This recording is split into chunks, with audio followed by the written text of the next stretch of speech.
Normal period जो हमारा होता है वो 3 से 6-7 दिन तक नॉर्मल फ्लो होता है। अगर पीरियड्स 7 डेज से ज़्यादा हो और फिर फीमेल को ऐसा फील हो कि उसे जल्दी जल्दी पैड चेंज करना पड़ रहा 1-1 घंटे पे और उसे थकान महसूस हो साथ में, तो उसे हम हेवी मेंस्ट्रुअल ब्लीडिंग कहते हैं या मेनोरेजिया कहते हैं। मेनोरेजिया फ्यूचर में प्रेगनेंसी को अफेक्ट कर सकता है अगर हम ये पता कर सकें कि वो मेनोरेजिया किस रीज़न की वजह से हो रहा है। जैसे आपने हार्मोनल इम्बैलेंस बोला, तो अगर वो थायराइड डिसऑर्डर या फिर पीसीओएस की वजह से हो रहा हो तो वो पीसीओएस साथ साथ में फर्टिलिटी या फिर प्रेगनेंसी होने में भी प्रॉब्लम कॉज कर सकता है। तो वो दोनों तरफ से प्रॉब्लम कॉज कर सकता है, हेवी मेंसेस भी करा सकता है और प्रेगनेंसी में भी प्रॉब्लम कॉज कर सकता है। नॉर्मल पीरियड जो हमारा होता है वो 3 से 6-7 दिन तक नॉर्मल फ्लो होता है। अगर पीरियड्स 7 डेज से ज़्यादा हो और फिर फीमेल को ऐसा फील हो कि उसे जल्दी जल्दी पैड चेंज करना पड़ रहा 1-1 घंटे पे और उसे थकान महसूस हो साथ में, तो उसे हम हेवी मेंस्ट्रुअल ब्लीडिंग कहते हैं या मेनोरेजिया कहते हैं। बहुत सारी महिलाएं हैं जिनको अत्यधिक रक्तस्राव होते हैं। ये अत्यधिक रक्तस्राव क्या है, इसका होने पर हमको क्या करना चाहिए, यही आज हम जान लेंगे। नमस्कार, गौरी देवी हॉस्पिटल से मैं मोहप्रिया और आज हमारे साथ है गौरी देवी हॉस्पिटल से गायनिकोलॉजिस्ट डिपार्टमेंट का असिस्टेंट प्रोफेसर डॉक्टर शिवांगी राय। मैम, आपको बहुत बहुत स्वागत है। Thank you. Hi, I am Dr. Shivangi, working as an assistant professor in Gauri Devi Institute of Medical Sciences, Durgapur. Ma'am, पहले ही हम पूछ लेंगे कि मेनोरेजिया क्या है। ओके, मेनोरेजिया या हेवी मेंस्ट्रुअल ब्लीडिंग, जिसका आमतौर पे किसी भी महिला को अत्यधिक मेंसेस होना, उसे मेनोरेजिया कहते हैं, जो कि उनके डे टू डे एक्टिविटीज़ को अफेक्ट करने लगे, 1-1 घंटे पे पैड चेंज करना पड़े, क्लॉट्स पास होने लगे, वो अपना डे टू डे काम नहीं कर सके, उसको हम हेवी मेंस्ट्रुअल ब्लीडिंग बोलते हैं। और अगर मेंसेस 7 दिन से ज़्यादा रहे, उसे हम हेवी मेंस्ट्रुअल ब्लीडिंग या मेनोरेजिया कहते हैं। ये अत्यधिक ब्लीडिंग होने का कारण क्या है? इसके बहुत सारे कारण हो सकते हैं। जो मोस्ट कॉमन कॉज है वो हार्मोनल इम्बैलेंस की वजह से होता है, जो ज़्यादातर टीनेजर्स या फिर पेरीमेनोपॉजल एज ग्रुप, जो कि 40 से 45 साल के लगभग की महिलाओं में होता है। और हार्मोन इम्बैलेंस, हाइपोथायराइडिज्म, पीसीओएस के चलते भी हो सकता है। दूसरा रीज़न फाइब्रॉइड हो सकता है या फिर जिसको आम तौर की भाषा में ट्यूमर कहते हैं।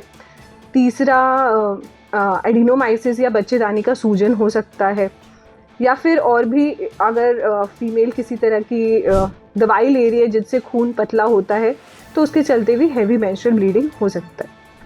ये पीरियड कितना दिन चले तो एबनॉर्मल माना जाता है? ओके, नॉर्मल पीरियड जो हमारा होता है वो 3 से 6-7 दिन तक नॉर्मल फ्लो होता है।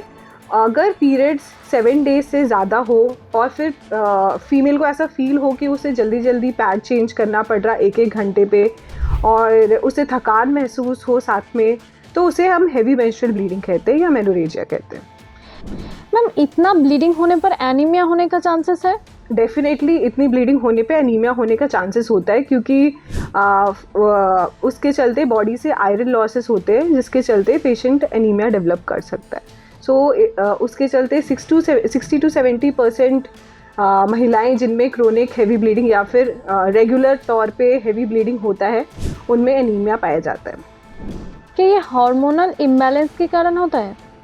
हार्मोनल इम्बैलेंस एक तरह का रीज़न है मेनोरेजिया होने का, जो नॉर्मली टीनेजर बच्चे होते हैं, जब उनके पीरियड स्टार्ट होते हैं तो उस समय उनका ब्रेन इतना डेवलप नहीं होता, तो उस समय हार्मोनल इम्बैलेंस होता है, जिसके चलते ब्लीडिंग ज़्यादा हो सकता है। या फिर जब हमारा मेंसेस बंद हो रहा होता है, हाँ, तो उस समय heavy menses bleeding due to hormonal imbalance हो सकता है।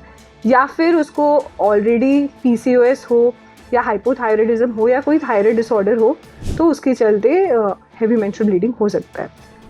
कौन से लोगों को ये होने का ज़्यादा रिस्क होता है? जैसे मैंने बताया, जब हार्मोनल इम्बैलेंस के चलते होता है तो वो ज़्यादातर टीनेजर्स या फिर 40 to 45 age group of female जो पेरीमेनोपॉजल एज ग्रुप में आते हैं, उनमें ज़्यादा हो सकता है। इसका ट्रीटमेंट क्या है?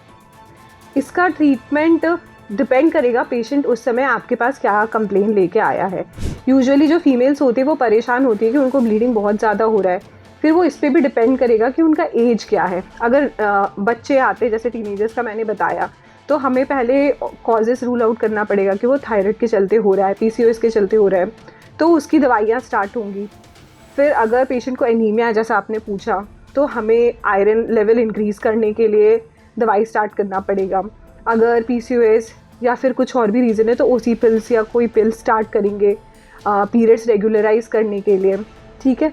अगर हमें अल्ट्रासाउंड वगैरह पे ये पता चला कि उसका फाइब्रॉइड है या एडिनोमाइसिस है और उसके चलते हैवी ब्लीडिंग हो रहा है, तो हम वो फाइब्रॉइड या ट्यूमर को यूट्रस से रिमूव कर सकते हैं। अगर ये सब करने के बाद भी मेंसेस ज़्यादा रहता है और अगर फीमेल का अपना फैमिली कंप्लीट हो चुका है, तो हम उन्हें हिस्टेक्टमी का ऑप्शन देते हैं, जिसमें हम बच्चेदानी को बाहर निकाल देते हैं। ये मेनोरेजिया फ्यूचर में प्रेगनेंसी को इफेक्ट कर सकता है? हाँ, मेनोरेजिया फ्यूचर में प्रेगनेंसी को अफेक्ट कर सकता है, अगर हम ये पता कर सकें कि वो मेनोरेजिया किस रीज़न की वजह से हो रहा है। जैसे आपने हार्मोनल इम्बैलेंस बोला, तो अगर वो थायराइड डिसऑर्डर या फिर PCOS की वजह से हो रहा हो, तो वो PCOS साथ साथ में फर्टिलिटी या फिर प्रेगनेंसी होने में भी प्रॉब्लम कॉज कर सकता है। तो वो दोनों तरफ से प्रॉब्लम कॉज कर सकता है, हेवी मेंसेस भी करा सकता है और प्रेगनेंसी में भी प्रॉब्लम कॉज कर सकता है। थायराइड डिसऑर्डर्स में भी प्रेगनेंसी मुश्किल होती है, तो हमें थायराइड डिसऑर्डर को ट्रीट करना पड़ेगा। तीसरा, अगर इसके चलते इंडोमेट्रियल हाइपरप्लेजिया या फिर बच्चेदानी की लाइनिंग जो शेड होती है वो मोटी हो गई है, जिसके चलते हैवी ब्लीडिंग हो रहा है, तो उसके चलते भी कंसीव होने में प्रॉब्लम आ सकती है। तो हमें उस कॉज को ट्रीट करना पड़ेगा सो दैट पेशेंट प्रेग्नेंट हो सके। ये अत्यधिक ब्लीडिंग होने पर घर पर क्या करना चाहिए? देखो, अगर अत्यधिक ब्लीडिंग हो रहा है, आपको तो फर्स्ट टाइम जब पेशेंट आपके पास आई है तो उसे समझ आ जाता है खुद से कि उसको हैवी ब्लीडिंग हो रहा है, क्योंकि जो उसके प्रीवियस साइकिल्स हो रहे होंगे वो नॉर्मल हो रहे होंगे, वो अपने normal day to day activity कर पा रही होगी, उसे थकान नहीं महसूस हो रहा होगा। बट अगर उसे बहुत ज़्यादा ब्लीडिंग हो रहा है तो उसे डॉक्टर को कंसल्ट करना चाहिए ताकि वो ब्लीडिंग रोकने वाली दवाई दे सके, क्योंकि अगर ब्लीडिंग बहुत ज़्यादा होगी तो हीमोग्लोबिन लेवल बहुत कम हो सकता है, जो लेटर ऑन हार्ट फेलियर की तरफ भी ले जा सकता है। मैम, आपको बहुत बहुत धन्यवाद। Thank you. आप लोगों ने सुना हमारे विशेषज्ञ ने क्या बोला।